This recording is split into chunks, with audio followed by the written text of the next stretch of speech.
vous avez un document premier contact que vous trouverez sur le site à remplir et nous l'adresser.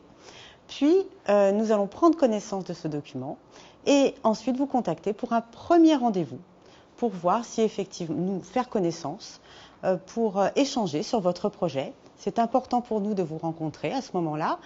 Et ensuite, nous allons prendre un autre rendez-vous avec notre directeur pour évaluer ensemble votre projet et éventuellement le passer devant un comité d'évaluation qui, lui seul, va décider de votre entrée en incubation.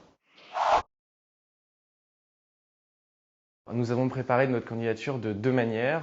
Tout d'abord en nous posant la question du bon moment pour effectuer cette candidature, et pour nous c'était le bon moment puisqu'on lançait notre levée de fonds et Paris Biotech Santé allait nous aider à vraiment dérisquer tout ce procédé, à répondre aux questions des investisseurs.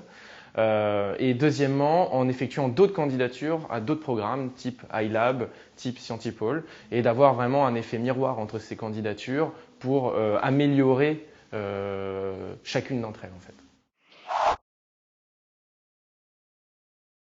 Le plus important pour nous, c'est la santé humaine. C'est un projet santé que vous devez porter. Ensuite, il faut qu'il soit innovant. Un autre facteur qui est très important également, c'est le stade de développement de votre projet. Si vous développez un nouveau médicament, on va regarder la preuve de concept dans un modèle animal de la maladie. Si c'est un dispositif médical, là, il faut que vous ayez un prototype de laboratoire.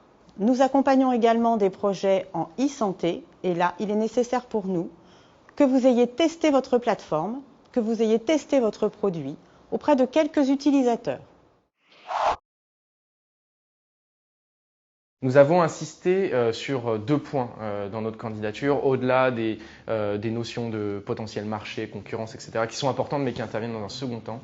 Nous avons insisté vraiment sur ce que nous avons déjà fait, autrement dit toute la préclinique, la littérature, les preuves de concept, les prises de contact aussi avec des industriels, donc cette friction avec le réel, et d'autre part ce que nous comptions faire, donc toute la planification dans le temps, étape par étape et de manière très précise.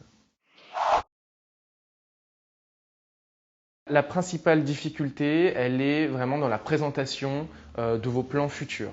Être capable de présenter des timelines, des coûts associés à ça et une véritable stratégie dans le futur, ça c'est extrêmement compliqué à une période du projet. Vous avez finalement très peu de visibilité, vous avez un certain nombre de questions très importantes. Ça demande d'aller contacter des prestataires, ça demande d'aller contacter des industriels, d'aller contacter des experts scientifiques à un stade encore une fois où vous avez peu de moyens.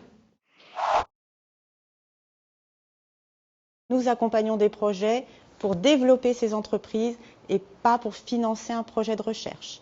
Donc, ce n'est pas grave si le modèle économique n'est pas défini, si les modèles financiers sont très immatures, mais on va le faire ensemble après. Mais venez avec un vrai projet de création d'entreprise.